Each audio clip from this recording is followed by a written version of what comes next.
And I would like now to welcome Mr. Samer Joude to chair the session on preserving the environment, climate change, water management, and clean energy solutions.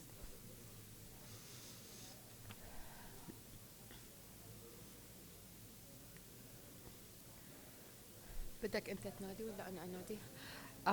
We'd also like Ms. Sara Al-Battuti, AmCham Egypt member of the board and chairman and principal architect for eConsult Egypt to join us. Dr. Maher Matalqa, board member of IDAMA. And Ms. Rina Latash, project manager at the Middle East office of Admiral. Thank you so much.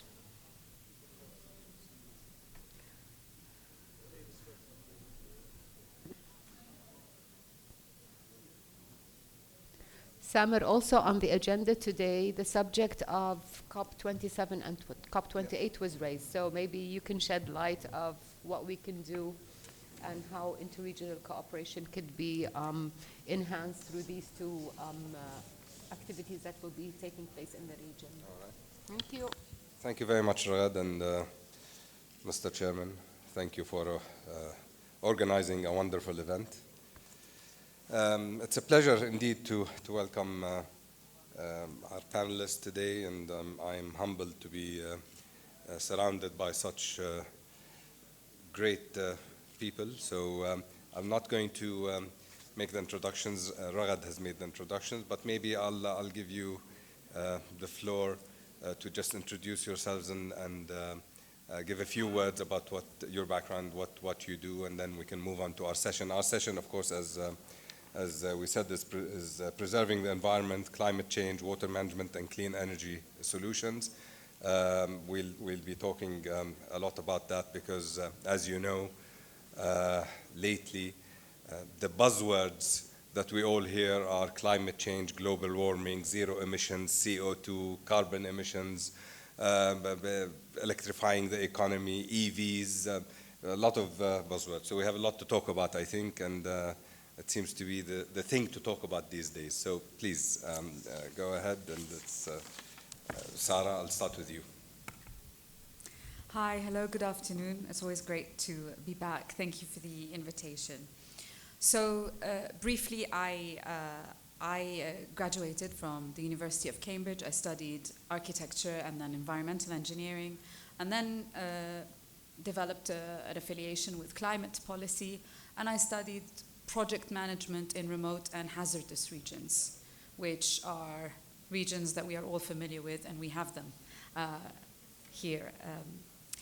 I established a green building company that specializes in creating green buildings and strategies for green development in Egypt. Currently, it is the highest awarded green portfolio in the region.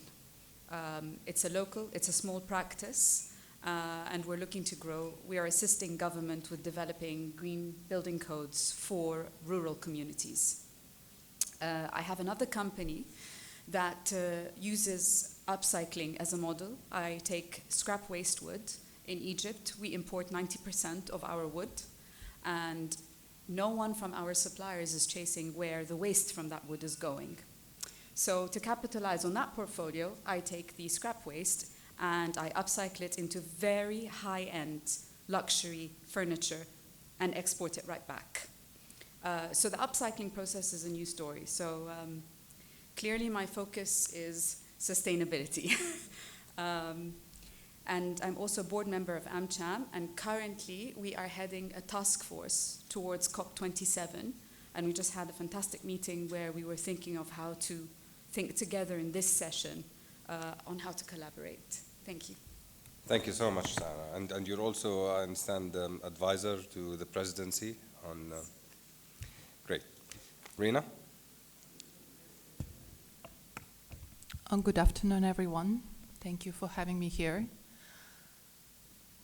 Unfortunately, I have to start with the following statement because I'm a Russian citizen, and even though my family is originally from Ukraine, and we had the reasons why my family left the country years ago, My mom was a journalist who was slightly criticizing the regime, yet her life was threatened a few times. But I never thought that I would see the moment when I would be ashamed to take out the Russian passport. And yet that's precisely how I felt when I was traveling to Jordan. And I think there is absolutely nothing that can justify the horror that is happening right now in Ukraine. And even though lots of Russians disagree, it's very hard to protest and be politically active simply because the latest law gets us 15 years of jail simply disagreeing with the government. And I think their full spectrum of consequences of this war are yet to come, and the generations will carry the shame of this current war.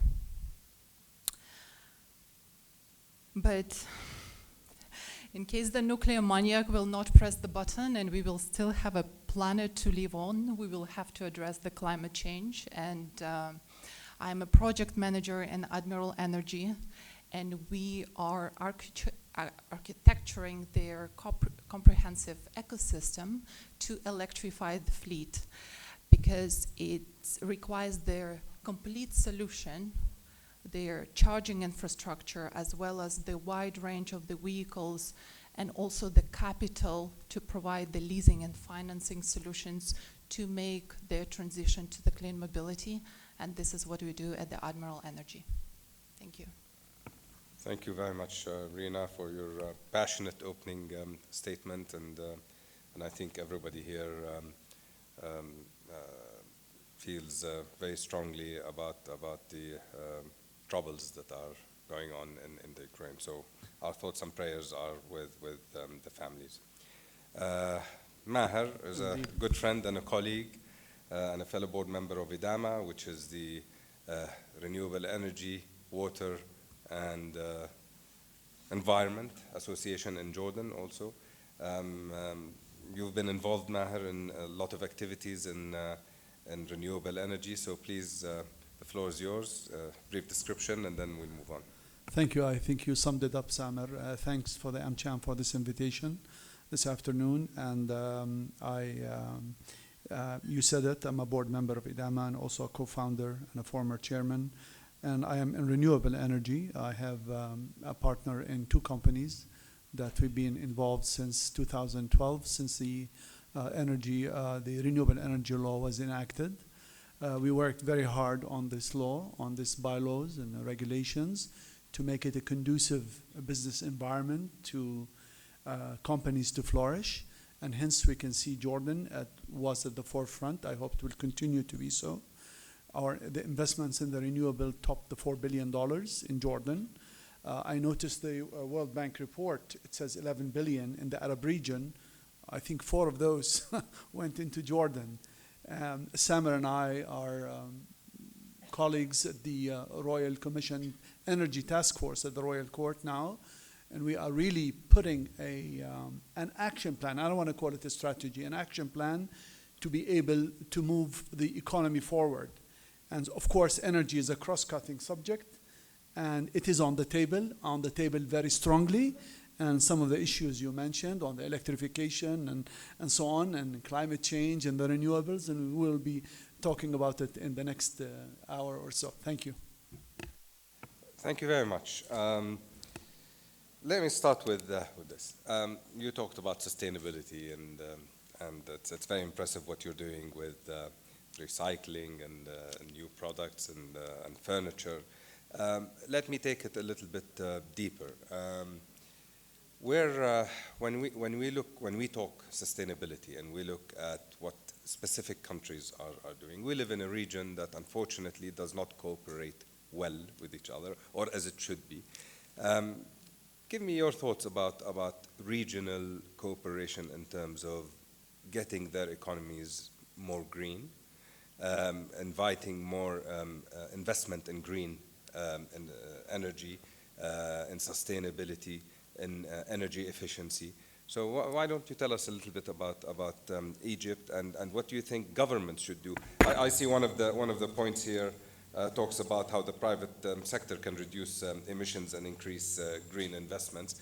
I think the question should be, how can the public sector, because I think the private sector is doing at least its best to do that. So please, your thoughts. Okay, so that's quite an introduction. I think if we were to tweak what we've been through, what governments and what private sector has been through, we need to capitalize on our ability to adapt and change quickly. I think there are great opportunities with what happened with COVID. I mean, we're here. And many changes were imposed, to put it lightly. And it's that kind of agility that we've, this force majeure in implementing change and then adapting to it and then absorbing it and then trying to do what's best. That level of urgency needs to be translated in the climate crisis. We got this level of urgency because, unlike climate change, COVID didn't creep up slowly over 70 years, with denial and then science lagging and then marketing kicking in and then investment catching on. So you have that level of urgency that governments need to respond to. And the hesitation in taking action in climate change, they've demonstrated that they can do the exact opposite. They have the capacity and the capability to take hard decisions, regardless of the sector, and then cushion the, first of all, the social protection measures that especially in Egypt, we had to do that quite rapidly, and then, the sectoral legislation that came afterwards and the incentive. So when governments need to act, they do act. Their problem is they're not helping in raising the awareness of what the climate crisis means for us who are getting affected by it. They're not. The price of bread goes up, the entire country starts voicing its opinion.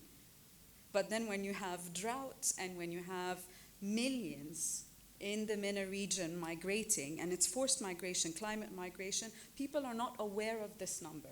So it really is a communication deficit with government, and I say that because this is the issue.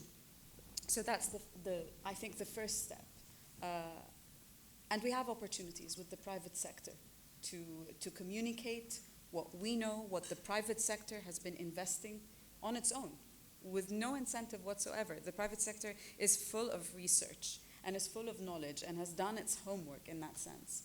So I think the first step is to push governments to act on and take the action similar to what COVID is, because the damages and the implication of the climate crisis on our region and our rural income communities is by far more severe than COVID has been. Thank you. It's very interesting. I mean, we've in Jordan, just like in Egypt, we've had a lot of successes in actually governments and private sector taking action, namely in renewable energy and wind energy and solar energy. I think your largest area has been the Binban, is it? Binban. Binban. Okay, I have to get the accent right. In Jordan, we've had a lot of successes, but somehow in our part of the world, we have these successes and then we plateau and we slow down. So I'm going to take this point and move on to Maher, because Maher is involved in that. And Maher, maybe you can give us and maybe possibly shed some light on why is there always a sluggish attitude towards these successes, and we slow down while in other parts of the world they continue to grow in these fields. Thanks, Samer. I think, yes, you're right in characterizing that, but because governments tend to think that there's always a tomorrow. Unless there's a threat, and we all seen the COVID-19 and dealing in the aftermath of COVID-19 and the policies and lockdowns and this and that and providing vaccines, they were scrambling left, right, and center. So I always believe when there's a threat, governments act. And look at also the energy now with the volatility and the unfortunate what's happening between Russia and Ukraine. And look at the oil prices and the energy prices. It's the other day I cited the figure. The 1 million BTU now is $100, while we're getting our gas from the Mediterranean, from Chevron, okay, from Noble and then now Chevron. It's $7 million BTU. Look how much we are shielded, and we limited our exposure to the threat, international threat. So all I'm saying, the message here, that governments don't act unless there's a threat. And I believe climate change is a threat. I believe the pandemic is a threat, which propelled and pushed governments to enact quickly. But I think also, Samer, you're talking regionally, if I get the gist of your question. Definitely Jordan, Egypt work on regional projects like the gas. Comes from Egypt to Jordan. The gas from the Mediterranean, from Chevron. Also that helped us in this situation. Otherwise, we would have a really dire economic consequences. On the water, let's talk about the water, because there's a nexus between the water and the energy. Now we are looking into the national carrier that's bringing water to Amman. Hopefully, the desal the big chunk of it will be on renewables. Now there's another project that the government of Jordan is pursuing with Emirates and Israel in providing electricity, clean energy to the Mediterranean. They desal and bring it back to Jordan. So these kind of regional projects, the cooperation is there. But we have to look at some of our failures as well, if you allow me. The Red to Dead, for example, it's a regional project. Jordan, Egypt, Israel, the Palestinian Authority. It's a multi-dimension project. Why with this on the back burner? I don't. You're talking about environment, climate change, ecological disaster at the Dead Sea. Nobody is raising a flag. We're only concerned with the national carrier. It's a Jordanian priority, but also priority because احنا مشاطئين. We are with the Dead Sea. So we really have to push the envelope on that track. It's a very vital project. The national carrier would carry us 300 million cubic meter. The Red to Dead, you're talking about 800, 700. Remind me with Montgomery Watson, how's that? It's around that. You save the Dead Sea, climate issue. You bring water. Without water and energy, I don't think any economy can thrive. But this is my 2 cents on it. Thank you.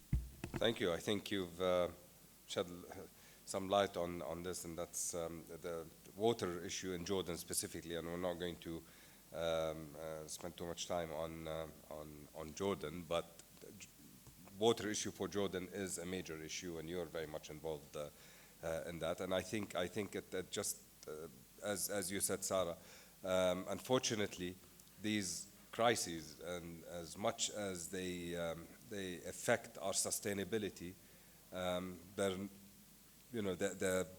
effect of them, or the reaction to them, and the government's reactions to them, is not as effective as it is to the raising of prices of bread, and that's unfortunate. Rina, do you have any input here?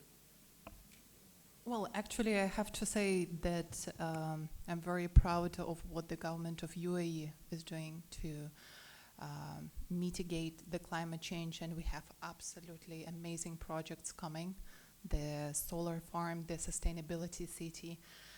And I think one of the most effective solutions will be the carbon tax. I don't know why it's still not implemented, because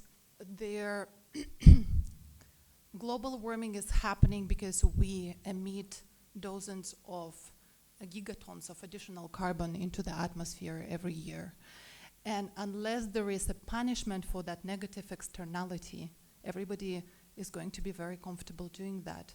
So I think the government should start taking action on actually punishing the carbon emission. And only then especially private sector will be serious, taking climate change seriously. I can tell it from our industry. because we're building the entire ecosystem to electrify the fleets. And even though we do talk about the clean mobility, the battery recycling is still an issue. There is no solution for that. And I can guarantee that there will be a totally different attention and resources directed towards battery recycling if we would have the carbon tax, because we will have to deal with that. So. Thank you. I think this is very important, and it was actually a point that I was going to talk about. While on one hand we move ahead and we promote the electrification of the economy and we promote electric vehicles, but unfortunately we are lagging in the efforts and in the initiatives to deal with these batteries that power these electric vehicles or buses, and I think the world should probably concentrate a little bit more on that. As we all have kept track with what's going on with COP26, and I think now in Sharm el-Sheikh, is it COP27? Sarah, I want to move to that. What do you see, or what do you expect to see, and what would you like to see come out of COP27 in Sharm el-Sheikh in terms of decisions? Yeah. It is actually really important to look at what was the COP26 pact, because the COP is designed to build on and improve or learn or move forward with. So COP26 had some successes and some not so much. And in the MENA region, and especially in Egypt, we need to be very careful about the content of COP. So one of the major things was, the transfer of knowledge. And I find this really relevant as to where we're going with COP. The transfer of knowledge is something that is seen in the more developed and higher carbon emitting industries as know-how that could be adopted and then upscaled in everything, in tech, in agri-tech, in innovation, etc. But then there is a very big gap to what the solutions are in certain economies and whether or not we can absorb them and whether or not they're actually going to be smart for our part of the world. And that's where I think we need to take COP. We need to make COP not something that is imposed, but rather something that is uprooted, that's suitable for us, because whatever is defined as smart may not be very smart if half my population cannot use it. In COP, we are really trying in Egypt to bring in the idea that 58 million Egyptians belong to the rural sector, the rural lower income communities living away from cities in villages. And therefore, there is a huge market in that to be tapped into. I can't import such alien solutions to them. I cannot produce my energy from algae if I reach 40 degrees 6 months of the year. I mean, these kinds of discussions, in my view, when you have technicians and you have politicians and decision makers in the room, if you really waste the time on this discussion and don't get into the nitty-gritty of applicable solutions, investment opportunities, common sense, and real representation of what our demographic looks like. So the world is looking at hydro energy. The world is looking at AI, at microfinancing, digitizing climate solutions. That's phenomenal. And I think there should be huge investments for younger generations to go into that. But today, a 60-year-old widow in a farm has to be considered as the consumer of whatever product I'm going to bring in. And we have to voice this. We have to expand. This is the first thing I'd like to see in COP. The second thing which preoccupies, and I'm trying to communicate it via the task force in AmCham, is what sort of green jobs are going to be created and whether we have enough gender opportunity for women to go into green economy, for women to graduate from STEM sort of applications and then bring this into that. So there will be very large investment in tech and the advancement of climate adaptation especially, less than mitigation, but adaptation solutions. I'm just hoping that when we represent our region and our countries, that we make sure that people are ready to have these kinds of jobs and that we don't create future gaps and further gaps, because that would be exposing ourselves where funding will go straight past us and not come here. And then we would be creating not only an ecosystem whereby developed countries and developing countries, we would also be creating within the MENA region countries with access to funding and then countries that have fallen back.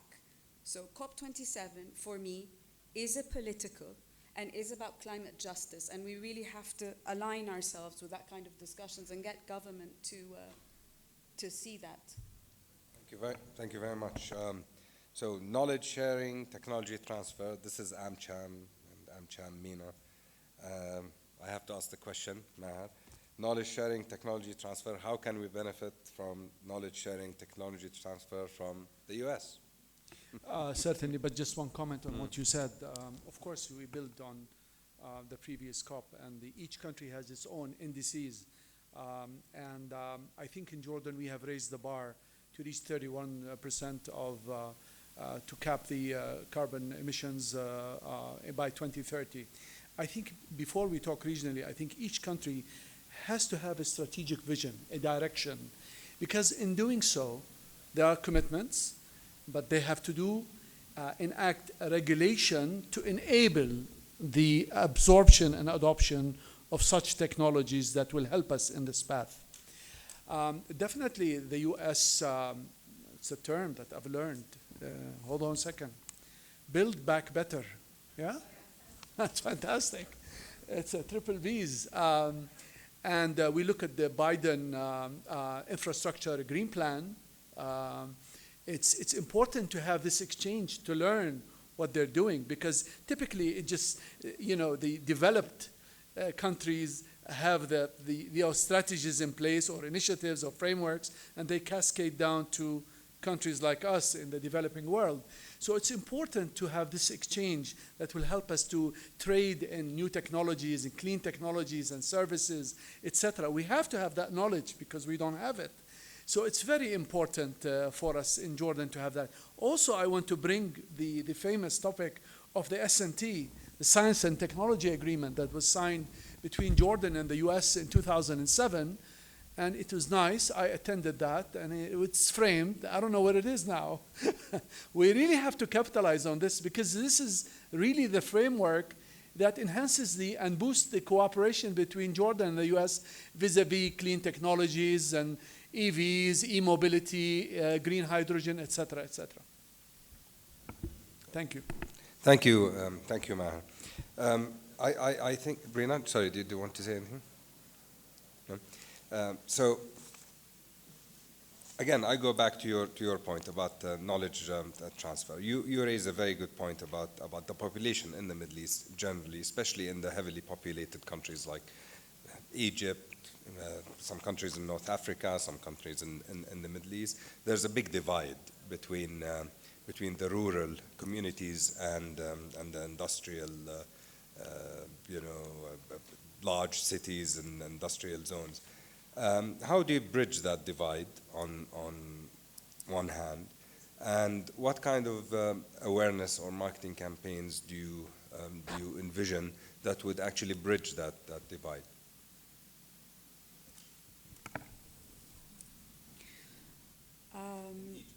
In Egypt, for instance, or actually, I would focus more on the local entrepreneurial framework. It would be really beneficial to. I think it will take years and far longer than we think. We have a net zero pledge in the MENA regions to be net zero by 2050 to 2060. That's literally after tomorrow in terms of all of what's going on. and we're nowhere close. But what I think is a good step forward is to localize as much as possible the technology. There are some amazing new terminologies which I think sounded very cool and AmCham should know. I just learned them literally 2 days ago. So one of them is called soft tech, which is the integration of culture into technology to make it more widely accessible and widely absorbed by the different various demographic in the MENA region, and making people tap into culture a lot more to solve climate solution problems. And the other one is Veritech, which is verified technology. Does it work for us? Then I will make pledges, I will get government to sort of, assist, and I will also get the funding for this. I will direct investment to this. If it doesn't work for us, move on and invest in local entrepreneurs that can actually start resolving this and bring them together with larger corporations. So I think these two terms are actually quite interesting because they've sort of come to light as COP has moved to this part of the world. I'm sure a lot of differences will come up when it's moving towards Asia as well. So localizing it would be important, getting the success stories out there, assisting in the knowledge that is shared. And I always disagree that we have a very sort of strict definition of education. And I just want to say that so many of our villages that are hundreds of years old are outlasting climate crises and outdoing our new cities because there is a form of knowledge and education that is inherent in indigenous communities around us. People have been doing this for thousands of years. In order for us to move forward, we need to go backwards and tap into that. Historically, solar energy, you would know, where using nature to produce energy, this is something that is historically embedded in our culture, and I think, or to preserve food, or to use cooling techniques. 30% of people's incomes is going into cooling, and yet we are still creating buildings that overheat. We have to kind of go backwards and go forwards. We have a fantastic base that can do that. And I think we have some time to get it right. Thank you very much. That's very interesting. Rina, you talked about, you live in the UAE, and you talked about all these projects that are sustainable in their vision. Do you think that countries like the UAE and the Gulf countries, the oil-rich Gulf countries, are doing enough for climate change?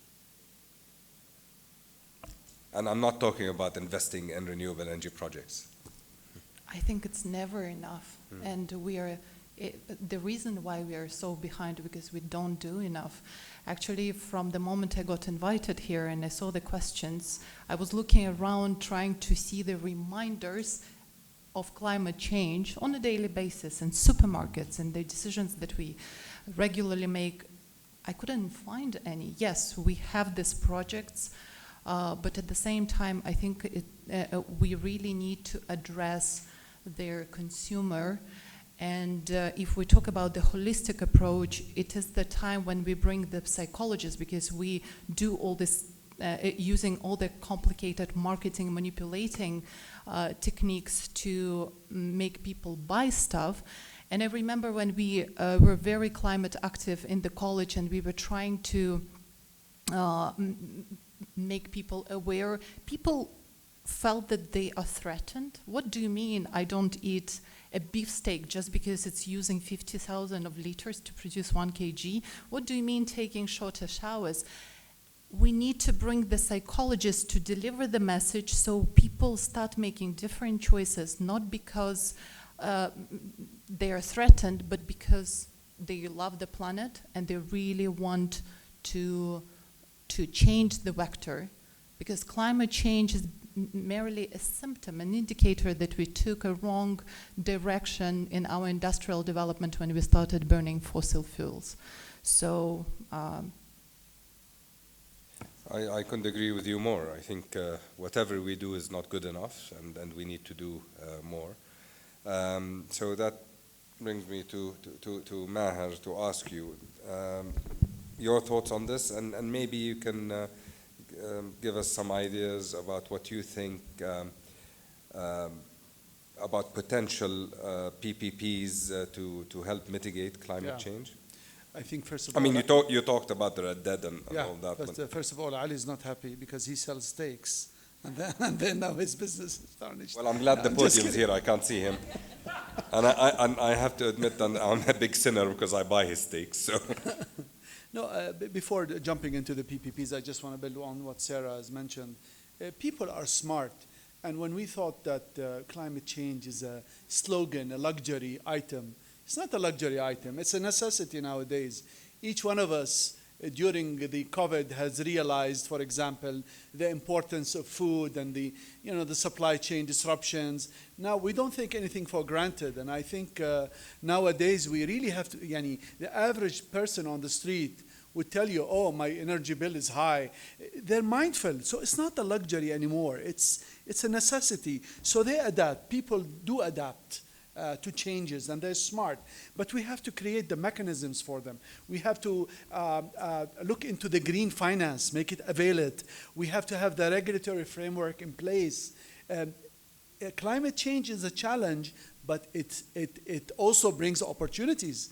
So I think in view of the high unemployment, and I speak about Jordan, we have to create jobs, investments in clean technologies that will create job opportunities for Jordanians.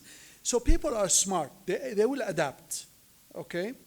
Coming into the PPPs, obviously there are a number of projects in Jordan. As you know, Jordan has enacted the PPP law.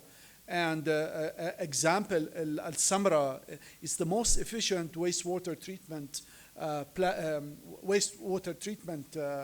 plant in Jordan and in the region.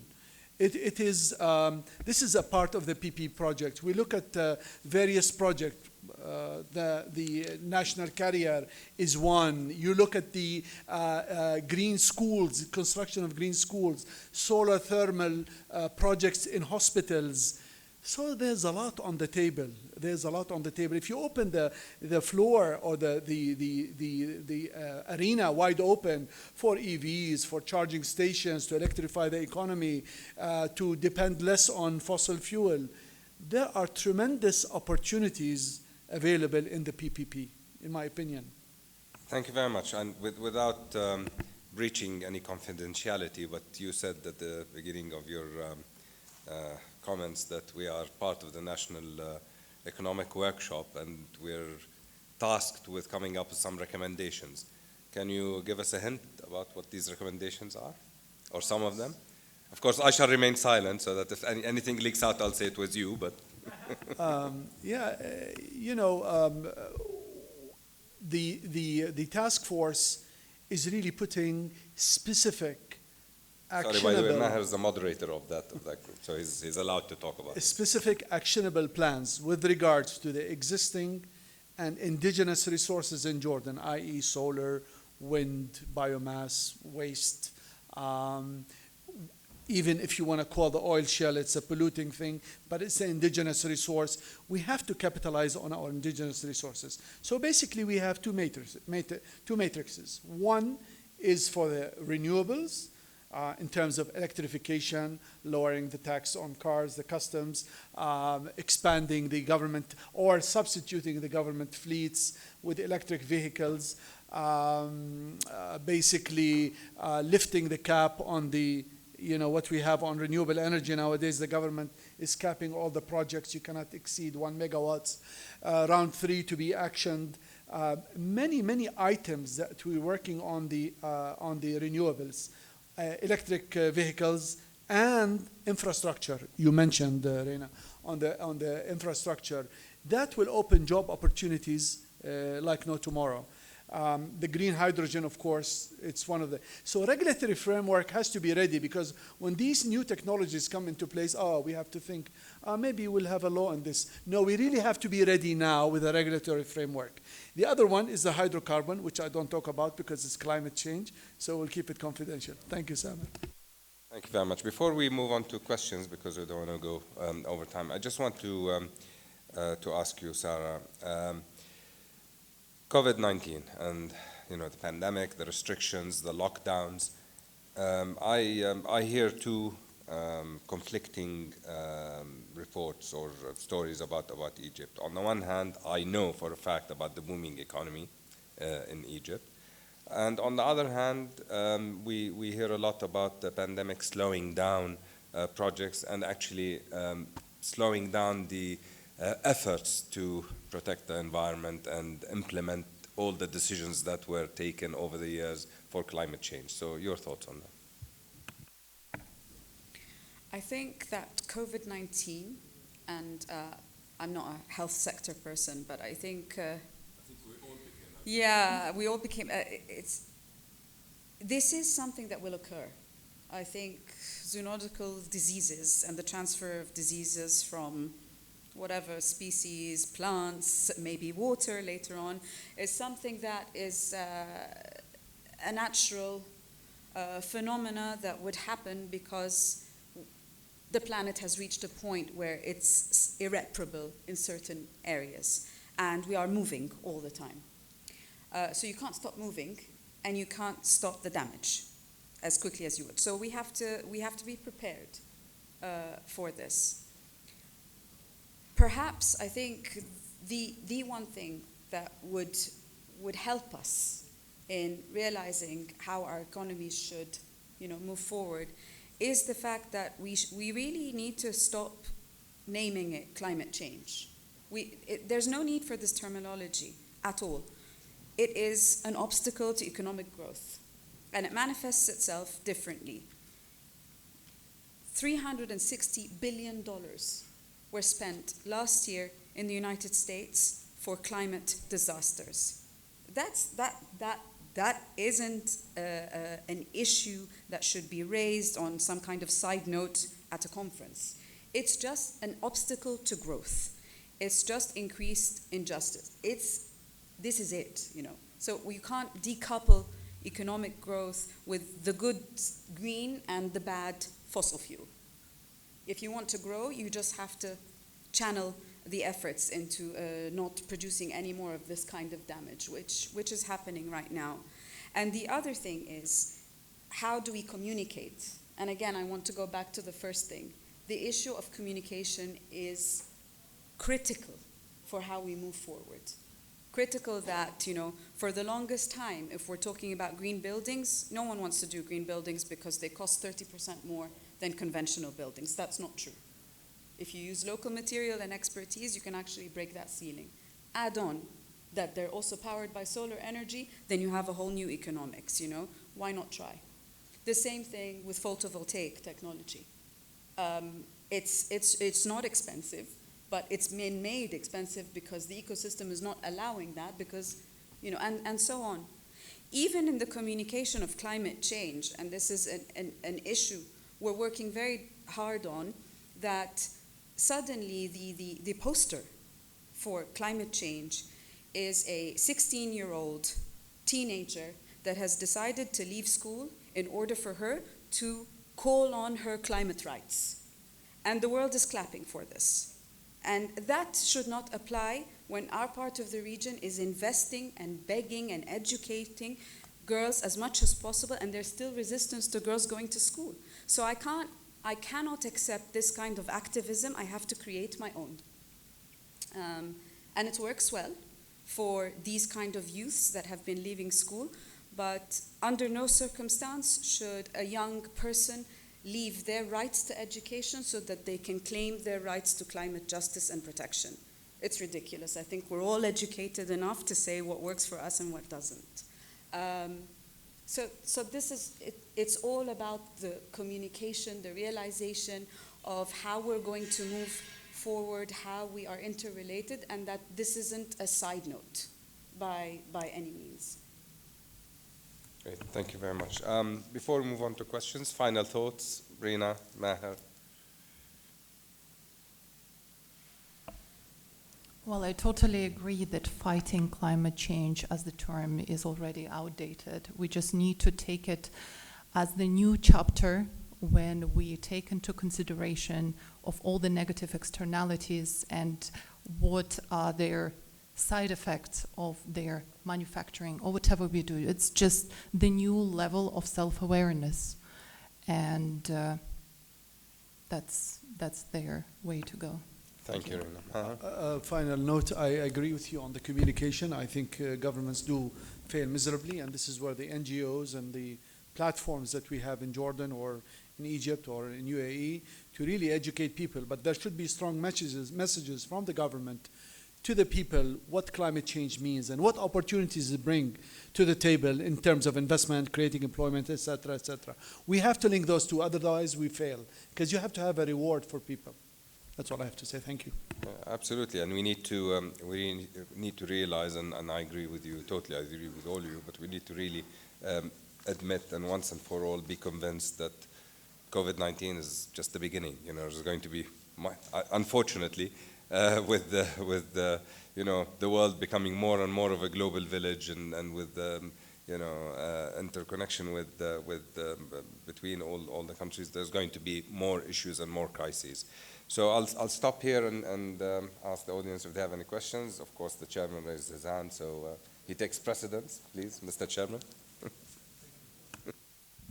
Thank you, Samer. Okay.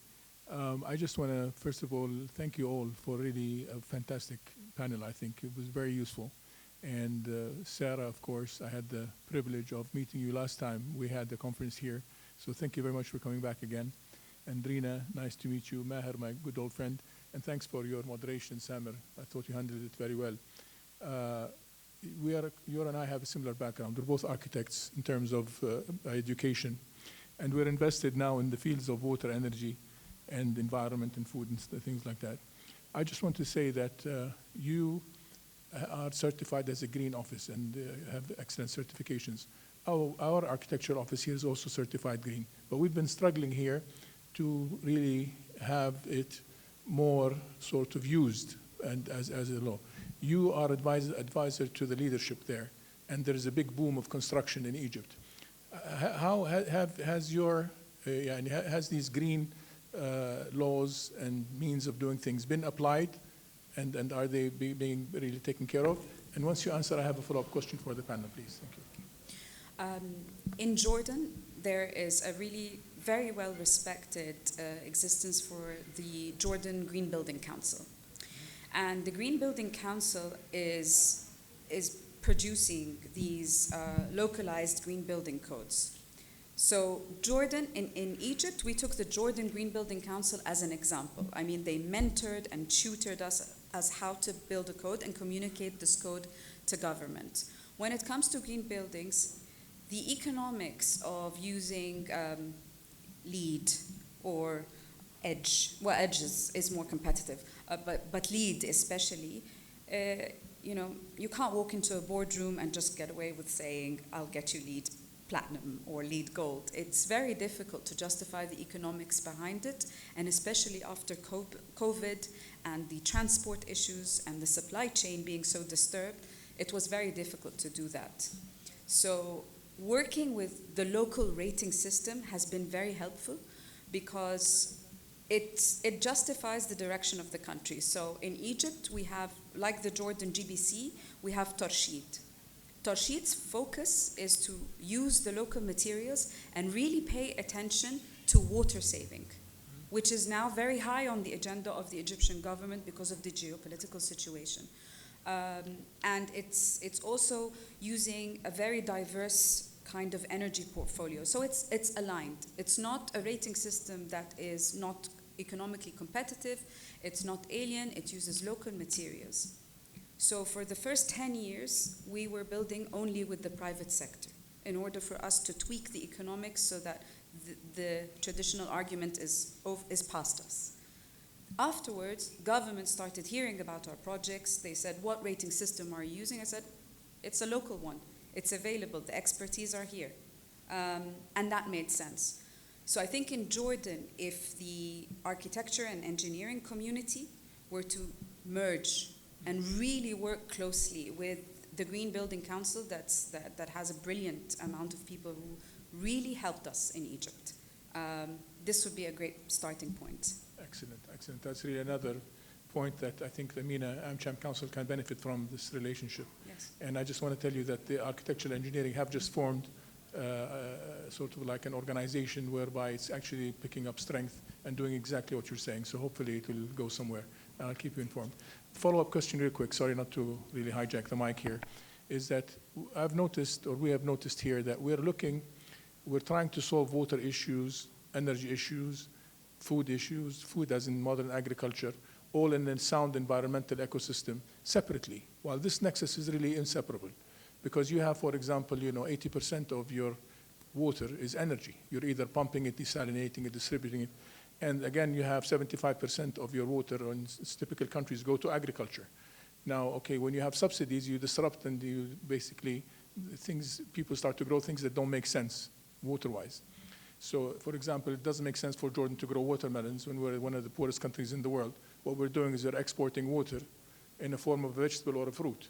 But because it's subsidized, people don't notice that. So working without that, and of course now you have even a stronger relationship between energy and food, especially with the price of the logistics going up 5 or 10-fold, it became a major contributor or a major mudkhal intaj in terms of food.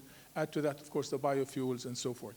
So is there any thoughts on how really to tackle this nexus of water, energy, and food as a proper way and how it should be tackled rather than individually, which really causes an imbalance between the policies? As a matter of policy in Jordan, I know our market, the government has enacted the Green Growth Action Plan, tackling 6 key sectors: water, energy, waste, agriculture, tourism, and the other transport. So basically, the government is setting the direction and the nexus between those 6 key sectors in Jordan.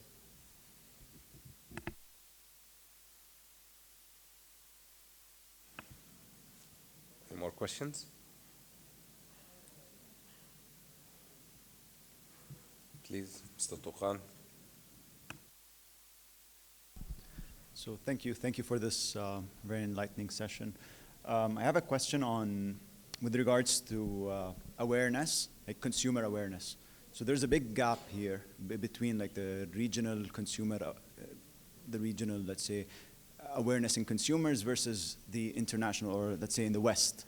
Do you see this being like an enabler or accelerator to pushing for more, in sustainable projects or initiatives? So for instance, like in the States or in Europe, certain companies are disclosing their carbon footprint, they're doing a sustainability report. Some are doing this here, but it's not as, it doesn't come in down to the consumer level to, I'm picking this product instead of that. So, yeah. I think yes, there's a lack of not informing the public properly. But as you know, in the States, you don't have these subsidies and cross subsidies as we have here. So people are relaxed. If his bill is quite subsidized, then he's not really But that's very important in removing the distortion. Give the subsidy to its needed people, and by the same token, you inform the public. You inform them that if you do this, if you keep your stove on full steam, you're going to pay for it at the end of the month. So you really have to inform people, but you also have to make their pocket hurt in terms of the subsidies. And this is my take on it. Rina, would you like to comment? I totally agree. And for example, why Sweden was able to electrify, I think for now it's already 70% of the vehicles, is just because of the policies. They made a living hell for the internal combustion engines, and they just created this paradise for the electric vehicles. And I think it's the fastest electrifying countries in the world right now. So it is about policies. Do you have any comments on that? It's really funny when you think, for instance, when we're talking about beef, as you were saying, and then the amount of investment that's going into 3D printed food. and plant-based food. You are not educating and you are not helping the consumer transition so that they have the power and the capacity to make decisions. You're weaning them off. And this culture of weaning, you know, try it this way and try it that way. Consumers should not be spoiled. Consumers should be respected in that sense. Where you take a decision, you have to be informed about the product. And therefore, it's really important to see how do consumers shift here. I think in the MENA region, we take consumption decisions that are quite profound. I mean, when you think of the household income and how somebody looks at their weekly allowance of food, in Egypt, we thankfully removed the subsidies from electricity, so we started appreciating that this has a cost. We are now thinking about water in the same way, because we had this policy of weaning people off and saying, you know, sorry, we're going to raise the price of gas, and then people are consuming electricity. So the culture of saving exists in our DNA. We just have to use it in a way where it's not totally influenced by the weaning culture and the marketing culture that is being pushed at the moment. You become more efficient. Exactly. And I would add to that the importance of increasing marketing and awareness campaigns regarding littering and anti-littering and recycling and you know, separation of plastics and that whole culture really is lagging in the Middle East, unfortunately. So we should work on that, and in parallel, the implementation of laws enforcing that. Go ahead, Noura. Thank you all. You promised not to ask any questions. No, it's not for you. So it's actually a general question. We have talked in the other panels about the role of the private sector and how can the private sector actually help in climate change in this scenario. And you know, it comes to mind, how can we help the private sector? How can we create incentives for the private sector to be part of these projects? It's mind-boggling for me today that in Jordan, we still don't recycle garbage, for example, properly. Okay, we don't, you just mentioned it. We don't separate our plastics from our cans, from our glass, from, you know, other stuff. And when you look at it, I can't understand why we don't have enough investors in actually these recycling plants.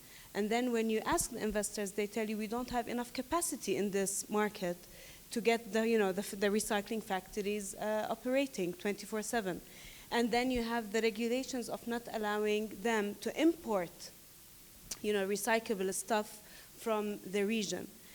So it's two ways. How can we have the region collaborate on creating recycling, maybe, or to create incentives for investors to actually create these recycling factories, and then, you know, do upcycling with the material that comes out.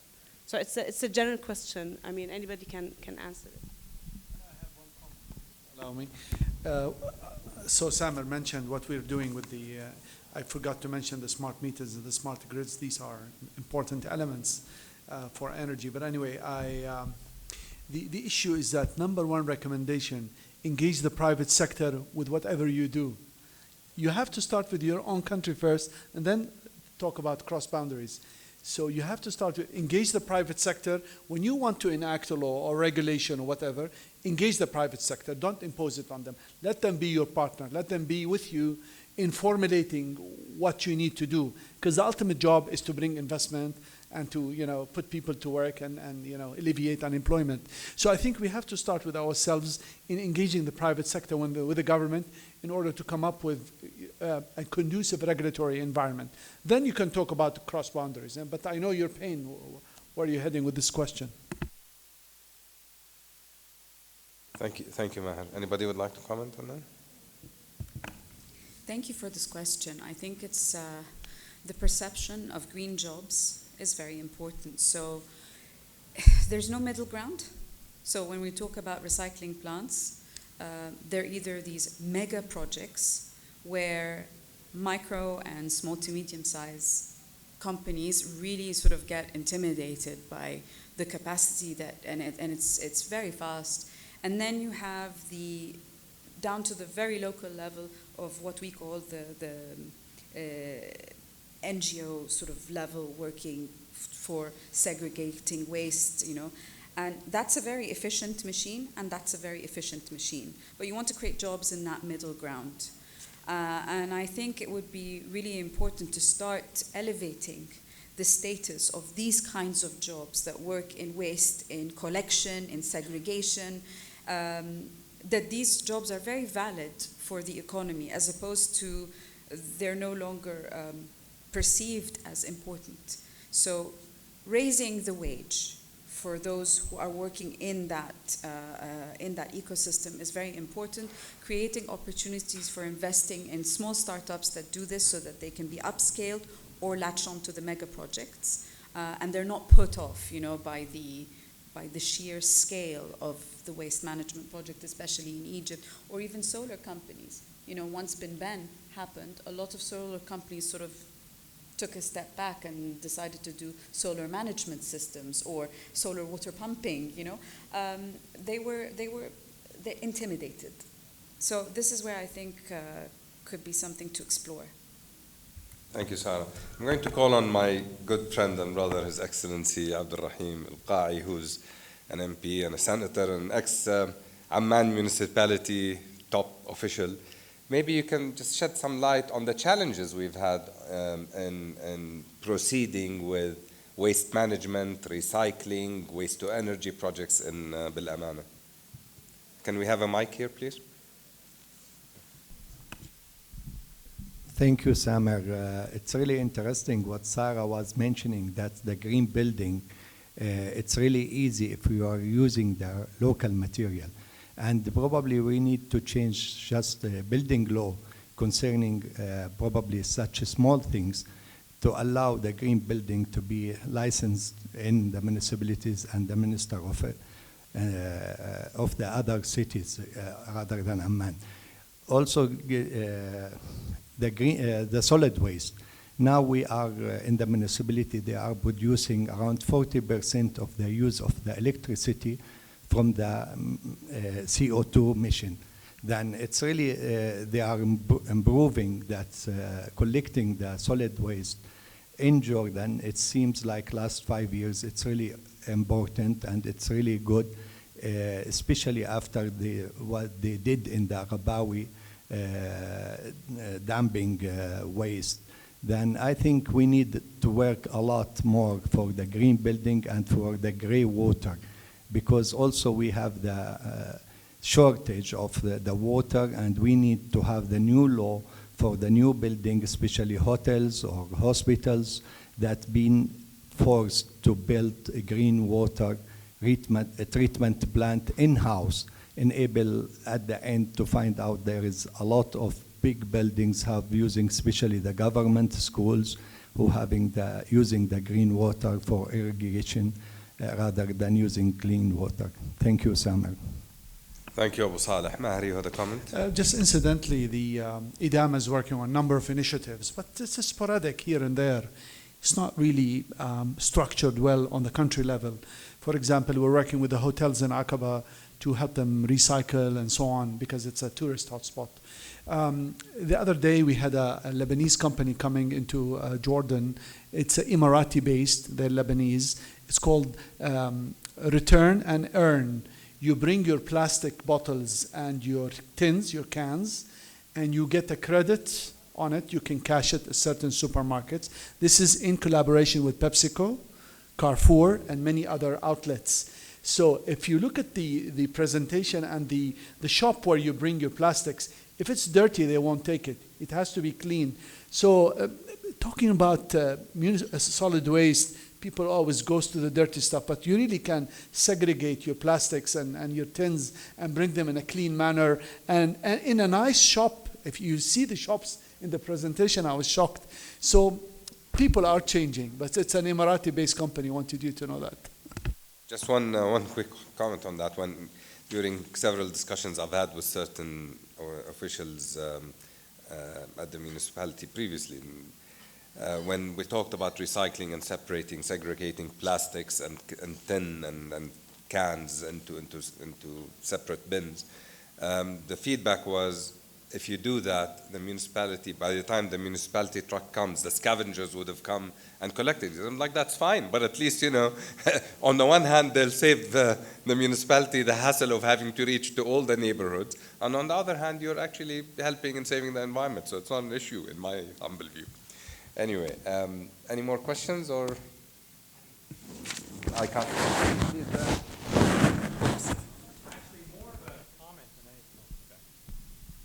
Thank you very much, Samer, and the panel. Regarding recycling, though, here's a simple question.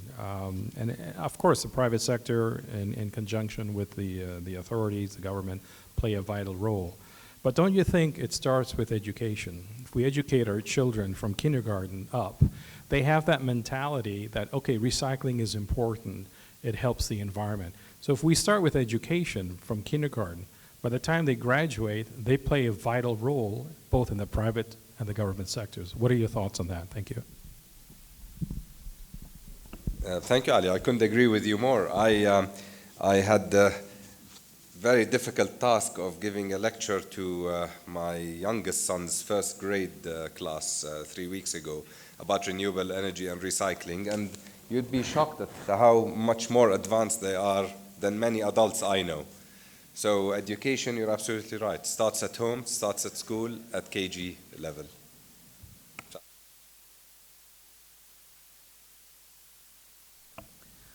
Well, since we speak about recycling and I mentioned the battery recycling, I have to say that we do something about it. And one of the batteries that we're using in our electric vehicles are LTO. And something great about those batteries, it's a very long lifespan. So for the first 10 years, we use it in electric vehicles, and then for another 20, it serves as the energy storage system. So we hope that after the 30 years, we will find a solution that we will do something about these batteries so we can be actually 100% clean mobility. Thank you. Please go ahead.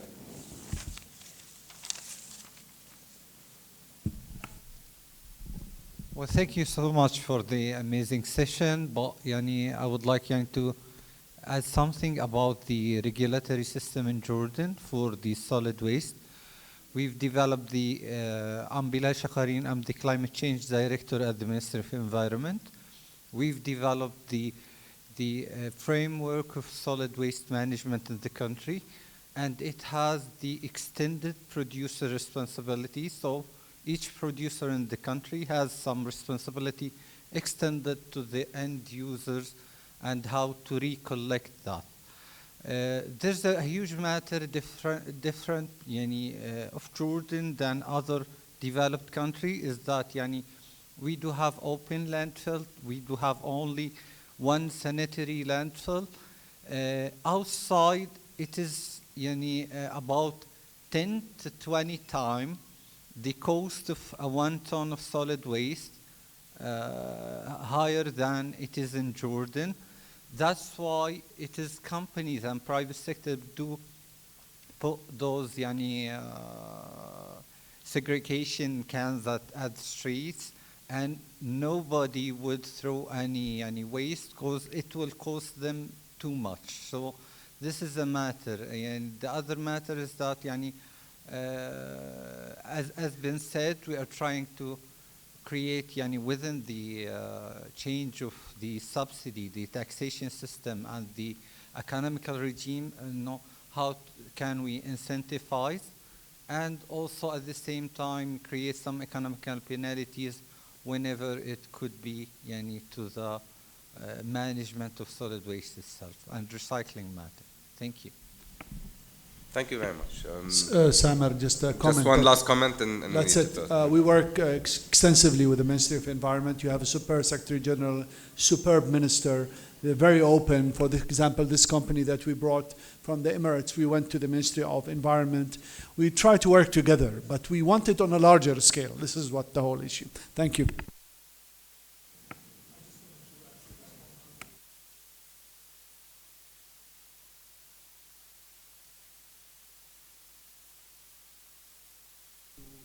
Matthew we were there together, and it's actually quite impressive.